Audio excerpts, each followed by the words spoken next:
Bonjour mon frère, bonjour ma sœur, je suis dans la joie de partager avec toi la graine de semence de ce matin, de ce début de semaine que nous trouvons dans le livre de Éphésiens, le chapitre 3, le verset 20.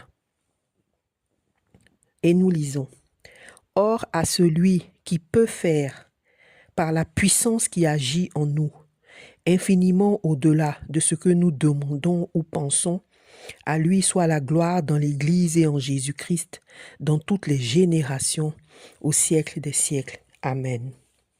Nous trouvons notre deuxième passage dans le livre de Proverbes chapitre 21, le verset 1.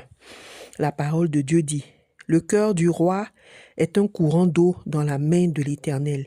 Il l'incline partout où il veut. » Amen. Et nous trouvons notre troisième lecture dans le livre de Ésaïe, chapitre 46, versets 9 à 10. Et la parole de Dieu dit, « Souvenez-vous de ce qui s'est passé dès les temps anciens, car je suis Dieu et il n'y en a point d'autre. Je suis Dieu et nul n'est semblable à moi.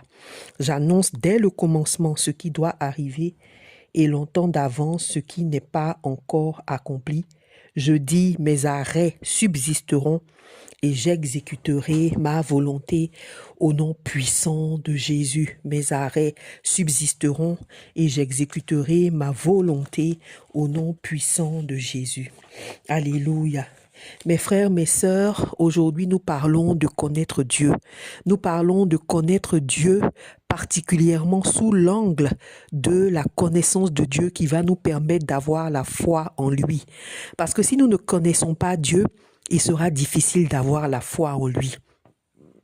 La semaine dernière, nous avons pris le temps de parler des exploits que le Seigneur nous donne d'accomplir parce qu'il est en nous et que lorsque nous avons une force intérieure solide, lorsque nous avons une foi ferme en lui et lorsque nous avons la conviction que nous sommes aimés de lui, il réside en nous pleinement et entièrement et peut faire des exploits au travers de nous.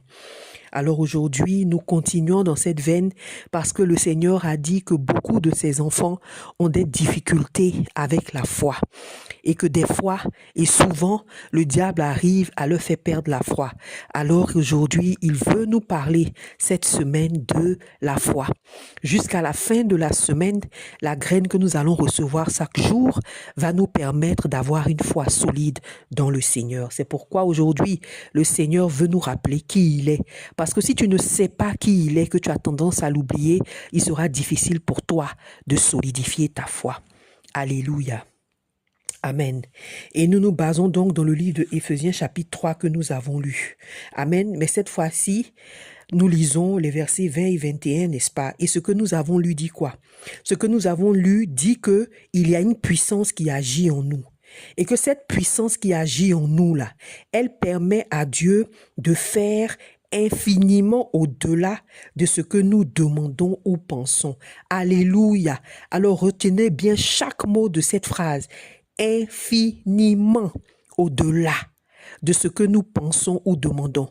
Ça veut dire que ce que tu penses, mon frère, ce que tu souhaites recevoir, ce que tu souhaites voir Dieu faire, et même ce que tu penses, même si tu n'as pas exprimé cela dans une prière, ce que je veux voir le Seigneur faire, ce que je pense dans mon âme, alléluia, le Seigneur, l'Éternel peut faire infiniment au-delà, c'est-à-dire beaucoup plus ce que tu demandes ou ce que tu penses, infiniment. C'est-à-dire que le fossé entre ce que tu penses que Dieu peut faire et ce qu'il peut effectivement faire, le fossé est grand. Tu ne peux même pas imaginer la différence entre ce que Dieu peut faire et ce que toi tu veux qu'il fasse. Alléluia.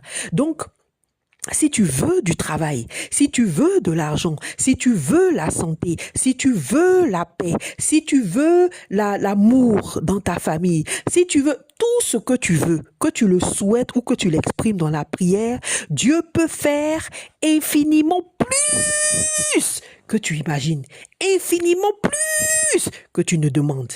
Alléluia. C'est-à-dire que ce qu'il va faire pour toi est plus grand.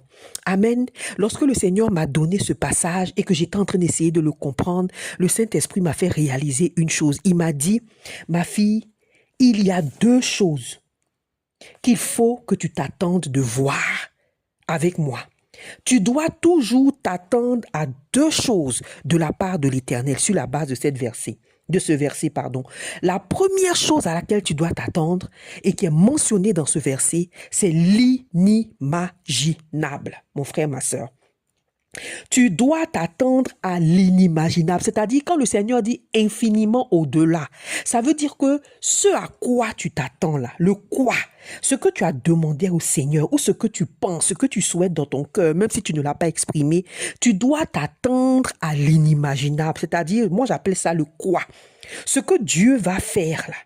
Ce sera inimaginable, c'est-à-dire tu ne peux pas imaginer ce que Dieu va faire par rapport à ce que tu attends. Alléluia. Et c'est très important que tu comprennes la notion d'inimaginable. Parce que ce que Dieu va faire, la différence, le fossé est si grand entre ce que tu penses et ce que tu vas recevoir, que c'est infini. Alléluia. Infini. Le fossé est grand. Il y a une différence majeure parce que les pensées de Dieu sont tellement au-dessus qu'il va faire complètement au-delà. Alléluia. Donc la première chose à laquelle tu dois toujours t'attendre de la part de l'Éternel, c'est l'inimaginable. Le quoi, ce qu'il va faire là, c'est inimaginable par rapport à ce que tu penses ou ce pourquoi tu as prié. Et le Saint-Esprit m'a dit, ma fille, la deuxième chose à laquelle tu dois t'attendre, qui est mentionnée dans ce verset de moi, tout le temps, la deuxième chose à laquelle tu dois t'attendre de la part de l'Éternel, c'est le surprenant. C'est l'inattendu. Alléluia. C'est-à-dire là, on n'est pas en train de parler du quoi, mais du comment. Donc, ce que Dieu va faire va être inimaginable, mais comment il va le faire là, ça va être surprenant, ça va être étonnant, ça va être inattendu. Alléluia. Tu ne sais pas comment ça va se passer, mais quand il va le faire là, la manière dont toi tu penses que ça va se passer là, quand lui il va faire là, ce sera inattendu, tu ne t'attends pas à ça. Ce sera surprenant parce que tu ne t'attends pas à ça. Ce sera étonnant parce que tu ne t'attends pas à cette manière. Alléluia. Alors, pour bien comprendre ces deux notions, l'inimaginable, c'est-à-dire le quoi, ce que Dieu va faire, et le surprenant, c'est-à-dire le comment Dieu va le faire, c'est les deux choses. Toujours, mon frère, ma sœur. Il faut que tu t'attendes à ça de la part de l'Éternel. Parce que c'est un Dieu qui ne fait que des exploits. Il est tellement grand par rapport à notre entendement humain que tout ce qu'il fait est miracle, est exploit, est extraordinaire. Et pour pouvoir t'aider à comprendre l'extraordinaire que Dieu fait, il t'a donné ces deux mots dans ce verset. Il dit, celui qui peut faire infiniment au-delà de ce que tu penses. C'est-à-dire qu'il va faire l'inimaginable pour toi, au-delà de ce que tu penses et tu demandes, et il va le faire de manière surprenante, parce que la manière même dont il va le faire, là, tu ne peux pas t'attendre à ça. Ton esprit est trop petit pour pouvoir imaginer cette façon de faire. Alléluia. Alors regarde toi-même la parole de Dieu, regarde l'histoire de Dieu avec l'homme. Tu te souviens du monsieur qui était à la piscine de Bethesda? Ce paralytique qui était couché dans cette piscine-là, où il y avait un ange qui venait remuer l'eau. Et il y avait plein de malades dans cette piscine. Et ce qu'il fallait faire, c'est se jeter dans l'eau. Le premier qui se jetait dans l'eau, après que l'ange ait secoué l'eau, était guéri. Alléluia. Et ce paralytique était là-bas depuis 38 ans. Il n'arrivait pas à se jeter dans l'eau parce qu'il était infirme. Et chaque fois que l'ange vient remuer l'eau, tout le monde va se jeter dans cette eau. Mais lui, il n'arrivait pas à aller se jeter dans cette eau. Alléluia. Souvenez-vous de lui, celui qui a porté son lit avec lui quand Dieu l'a guéri. Là. Vous vous souvenez de lui? Alléluia. Amen. Qu'est-ce qu'il a reçu comme miracle? Quoi? Lui, il s'attendait à quoi? Dans ses prières, dans son cœur. Même quand le Seigneur est venu lui dire, est-ce que tu veux être guéri? Il a commencé à raconter son histoire. Il dit, Seigneur, je n'arrive pas à me jeter parce que je suis infime. Quand l'ange vient remuer l'eau, là, le temps que j'arrive, là, quelqu'un d'autre s'est déjà jeté. Donc, son souhait et sa prière, c'était quoi? Seigneur, vraiment, si tu peux, jette-moi dans l'eau. Alléluia. Voici ce qu'était son souhait. Voici ce qu'était sa prière. Qu'est-ce qu'il a reçu de la part du Seigneur Jésus-Christ de l'Éternel? Il a reçu infiniment au-delà. Il a reçu l'inimaginable, ce à quoi il ne s'attendait pas.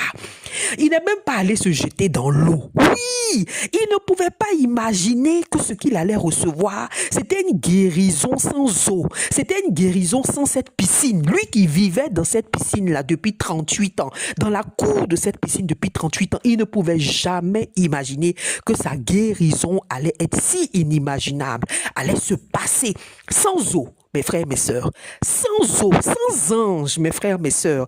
Une action inimaginable, un exploit inimaginable, une réponse inimaginable, mes frères, mes sœurs. C'est pourquoi le Seigneur dit, mon fils, ma fille, attends-toi toujours à quelque chose d'inimaginable, infiniment au-delà de ce que tu demandes, de ce que tu penses ou de ce que tu peux imaginer. Alléluia. Et alors, comment est-ce que le Seigneur l'a fait? C'était surprenant. Amen. Il a ici reçu le comment.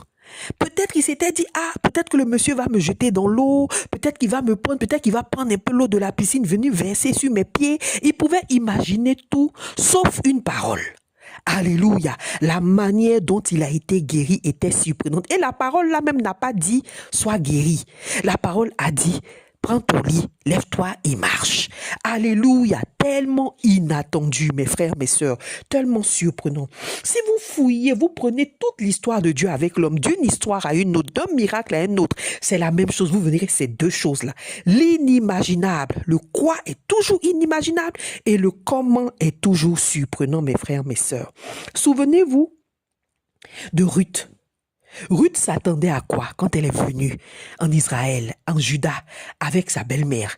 Elle s'attendait à venir s'occuper de sa belle-mère jusqu'à sa mort. Donc elle se disait, si chaque matin je peux me lever, aller glaner un peu, aller prendre un peu autour d'un champ, ramasser par terre les miettes et que je peux nourrir ma belle-mère avec et puis prendre soin d'elle jusqu'à ce qu'elle meure, je vais bien m'occuper d'elle. Comme ça, elle saura qu'elle a quelqu'un avec elle. Voilà ce à quoi Ruth s'attendait. Vivre une vie où elle allait ramasser des miettes pour pouvoir s'occuper de sa belle-mère. Se disait, si on ne meurt pas, c'est déjà une grâce. C'était ça son soupir, c'était ça sa requête. Seigneur, vraiment garde-nous pour qu'on puisse vivre longtemps. Alléluia.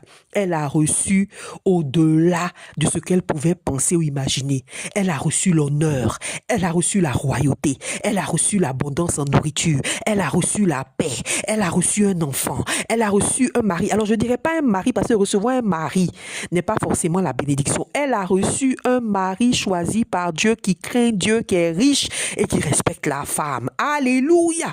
Elle a reçu un mari qui l'aimait profondément et qui menaçait tous les gens à cause d'elle, qui la protégeait jusqu'au bout.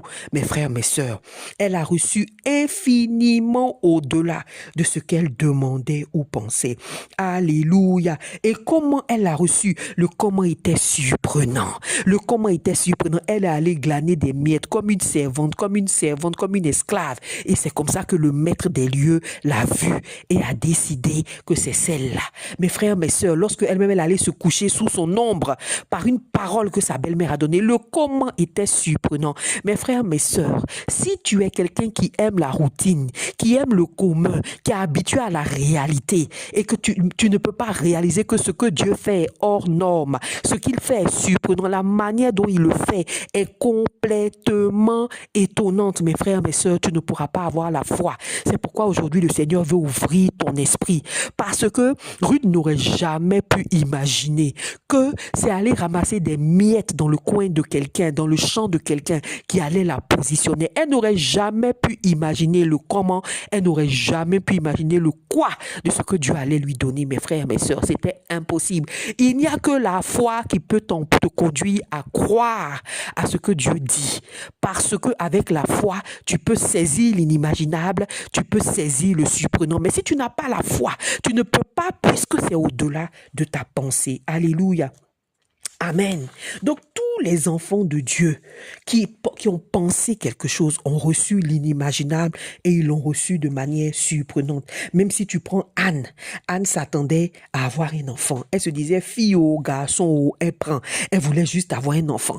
Même si l'enfant était comment après, tout ça, c'était pas son problème. Elle voulait juste avoir un enfant pour enlever la honte. Qu'est-ce qu'elle a reçu de la part de l'Éternel? Elle a reçu un enfant qui aime Dieu, qui est choisi par Dieu, un serviteur, qui est devenu même rang de gouverneur, mes frères, mes sœurs. Abondance, dans l'abondance, il était un homme spirituel, ouais, le leader de tout le peuple, mes frères, mes sœurs. Voici ce que Anne a reçu. Elle a reçu l'inimaginable. Et comment elle l'a reçu? De manière surprenante, mes frères, mes sœurs, au détour d'une fête à laquelle elle allait chaque année, ne sachant pas que cette année-là était son année, mes frères, mes sœurs. L'inimaginable et l'étonnant. L'inimaginable et le surprenant. L'inimaginable et l'inattendu. Alléluia.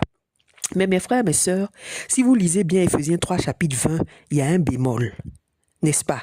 Il y a comme quelque chose qui est dit. C'est un petit mot, hein, mais c'est un petit mot qui veut dire beaucoup de choses. Regardons le verset 20 d'Éphésiens 3. Il dit « Or à celui qui peut faire ». La Bible ne dit pas « Or à celui qui va faire infiniment au-delà ». La Bible dit « Or à celui qui peut faire infiniment au-delà par la puissance qui agit en nous ». Ça veut dire que Dieu peut faire la puissance qui agit en nous là. Il peut l'utiliser et faire l'inimaginable. Ça veut dire que ce n'est pas systématique. Ce n'est pas pour tout le monde que Dieu va faire l'inimaginable et le surprenant. Il faut qu'il y ait une puissance qui agit en nous, qui l'utilise. Donc, il peut, mais c'est pour certains seulement qu'il va le faire, pas pour tout le monde. Et le secret, c'est la puissance qui agit en nous, mes frères, mes sœurs. Souvenez-vous d'Abraham. Est-ce que vous savez que le père d'Abraham, déjà, avait quitté son pays et s'était mis en route pour Canaan? Il avait marché depuis, il avait quitté son pays, c'était avec Abraham et ses frères. Mais la Bible dit qu'il s'est arrêté quelque part dans un autre pays avant d'arriver à Canaan. Et ensuite, c'est Abraham qui a pris le relais. Donc, de deux personnes, il y a une pour qui Dieu a fait l'inimaginable et le surprenant en donnant l'abondance à Abraham dans un pays où il n'aurait jamais pu avoir l'abondance à cause du nombre de ses ennemis et de ses adversaires de ce pays étranger. Alléluia, Dieu l'a fait pour un.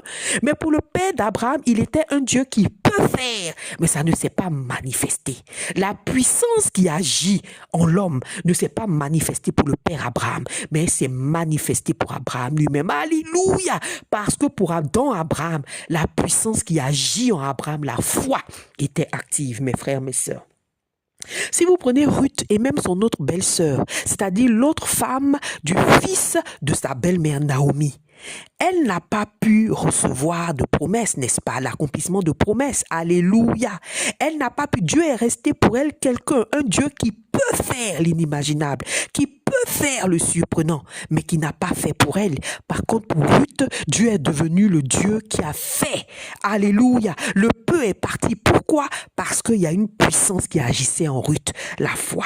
Alléluia. Et on peut regarder toutes les histoires. On peut regarder même l'histoire du paralytique, mes frères, mes sœurs. Dans cette piscine, il y avait beaucoup de malades. Dieu est resté celui qui peut faire pour tous ces malades, qui peut faire l'inimaginable. Mais pour une personne, alléluia, c'est devenu, il va faire. Dieu est devenu celui qui a fait l'inimaginable et le surprenant.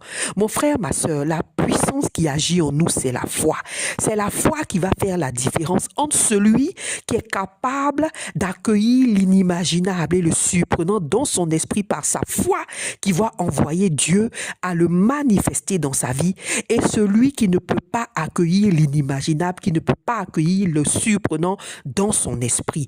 Alléluia. Pour celui-là, Dieu ne peut pas faire. Il peut, mais il ne va pas le faire. Par contre, pour le premier qui a la foi, qui a la puissance de la foi qui agit en lui, alléluia, pour celui-là, amen, Dieu va faire. Alléluia, c'est la parole de Dieu qui le dit. Mes frères, mes sœurs, regardez même la parole de Dieu.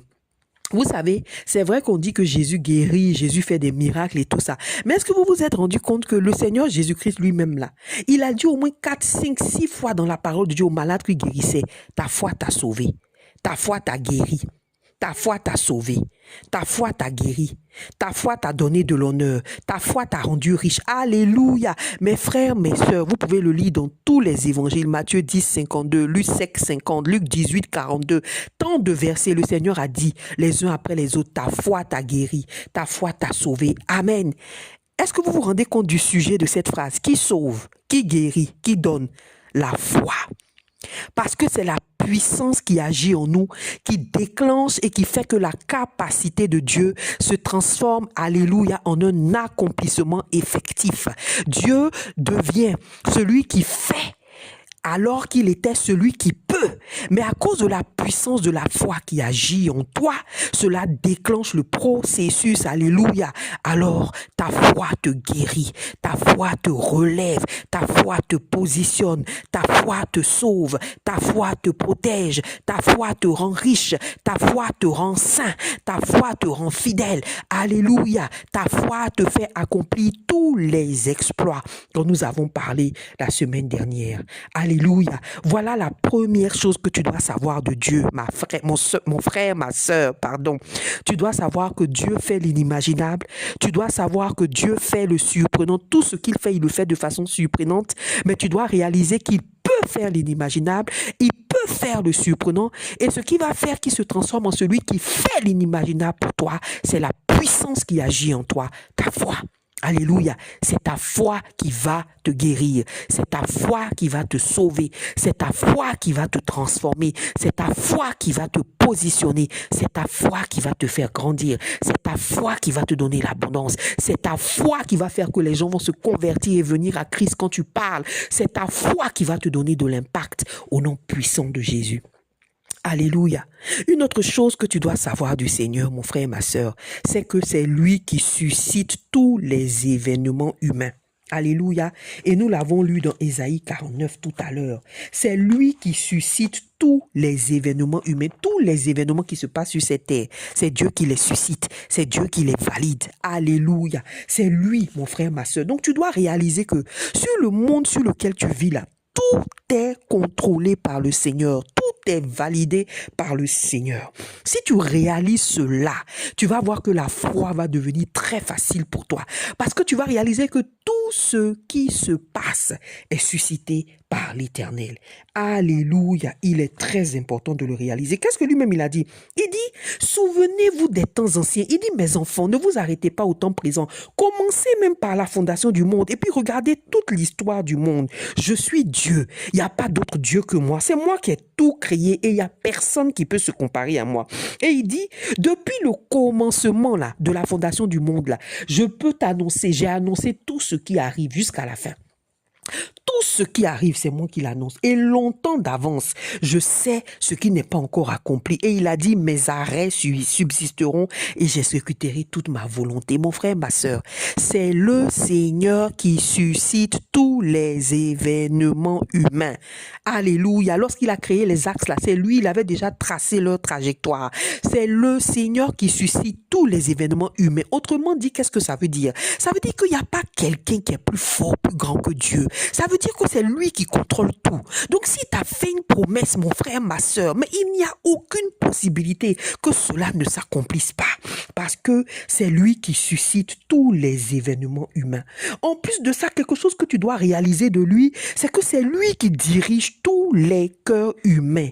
Mon frère, ma sœur, il n'y a pas un être humain qui soit roi, qui soit président, qui soit ministre, qu'il soit ceci, qui soit cela, qui soit le diable, qui soit démon, qui soit qui il veut. Il n'y a pas quelqu'un, dont le cœur n'est pas contrôlé. Oui, c'est lui qui dirige tous les cœurs, mes frères, mes sœurs. Et il l'a dit dans Proverbe chapitre 21, le verset 1. Alléluia. Le cœur du roi est un courant d'eau dans la main de l'Éternel. Il l'incline partout où il veut. Alléluia. Il incline partout où il veut. Le cœur du roi, là, la Bible dit que c'est un courant d'eau. Dieu prend le courant d'eau, il le dirige dans le sens qu'il veut. Il n'y a pas quelqu'un sur cette terre, mes frères, mes sœurs, qui peut faire quelque chose de lui-même. Donc, si tu ne crois pas une promesse que Dieu t'a donnée, c'est que tu penses qu'il y a quelqu'un qui est plus grand que Dieu. Quand Dieu a dit, c'est le dernier mot. Personne ne peut ajouter. C'est pour ça que la Bible dit dans le psaume 34, il dit et la chose arrive. Alléluia. Il ordonne et la chose existe. Parce qu'il n'y a pas quelqu'un qui est au-dessus de lui. C'est lui qui dirige tous les cœurs, mes frères, mes sœurs. Regardez même dans la parole. Vous prenez Xerxès, le roi qui était marié à Esther. Vous prenez Pharaon lui-même. Vous prenez tous les rois que vous voulez. Même Cyrus, c'est lui qui l'a envoyé pour venir attaquer Babylone pour que le peuple d'Israël soit libéré. Tous les rois qui ont voulu décimer Israël, les Darius, qui n'ont pas voulu qu'ils construisent le temple et tous ces gens-là, Artaxerxès et tout ça. Quand Dieu a dit c'est le moment là, ils se sont exécutés. Nebuchadnezzar, tous les rois que tu peux imaginer, tous les présidents qui peuvent passer dans ta tête en ce moment, tous les secrétaires généraux des Nations Unies, ton boss, ton employeur, tous ces gens-là, il n'y a pas un, mes frères, mes sœurs, qui se dirige de lui-même. C'est Dieu qui dirige les cœurs des hommes comme un torrent dans la main. Il leur dit où ils doivent aller. Donc si le Seigneur te fait une promesse, sois sûr que quand l'heure va sonner, il va diriger les cœurs qui doivent le faire en ta faveur. Au nom puissant de Jésus. Alléluia. Amen.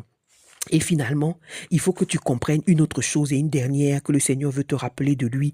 Il est au-dessus de tout. Mes frères, mes sœurs, Dieu est au-dessus de tout. Jésus-Christ est au-dessus de tout.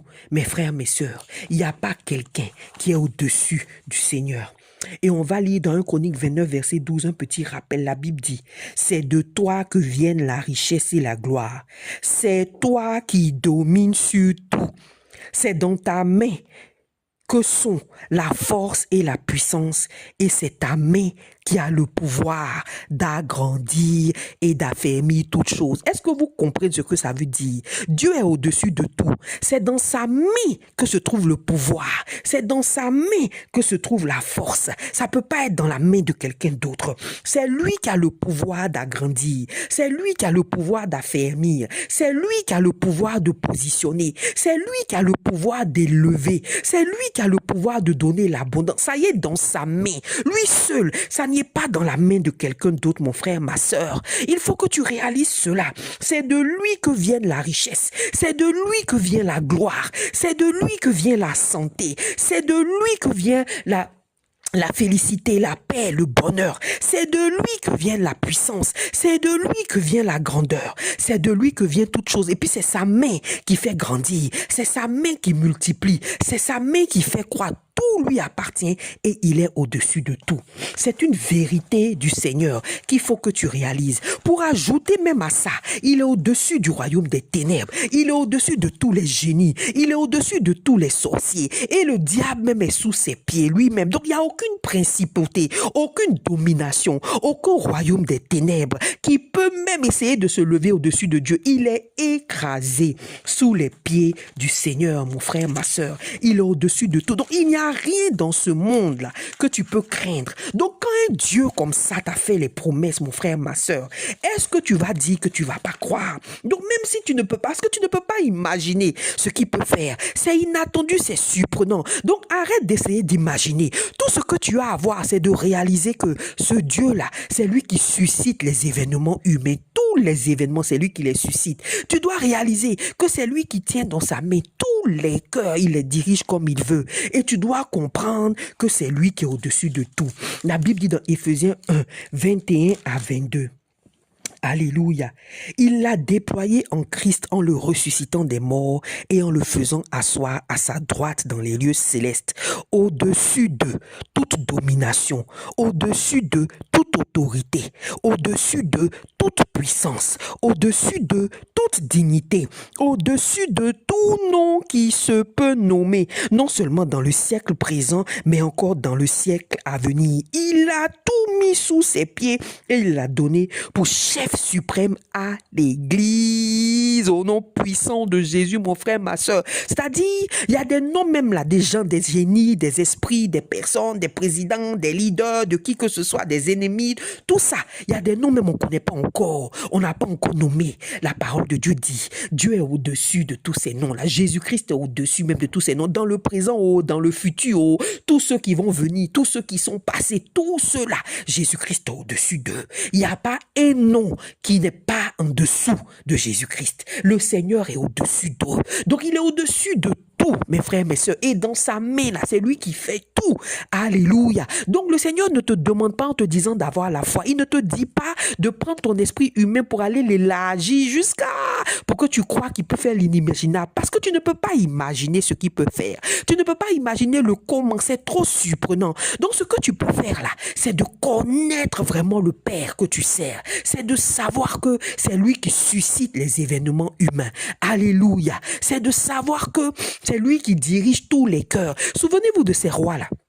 Dieu leur apparaît dans des songes pour leur dire des choses. Ils se réveillent matin, ils sont agités parce que c'est Dieu qui décide. Ils sont agités, ils courent pour faire ce que Dieu a dit qu'ils doivent faire. Et souvent quand il leur donne des songes, ils sont agités. Dieu traverse les nuits, rentre dans l'esprit de ces petits hommes-là et puis il leur donne des ordres. Alléluia. Tu dois réaliser que ton Père dirige. Il dirige tout, il a tout, il est au-dessus de tout, mes frères, mes sœurs. Voilà le Dieu que nous servons. Je prie que cela t'aide à réaliser que celui que tu sers là, alléluia, tu ne peux jamais, jamais, jamais le comparer à qui que ce soit. Alors aie la foi en lui au nom puissant de Jésus. Amen.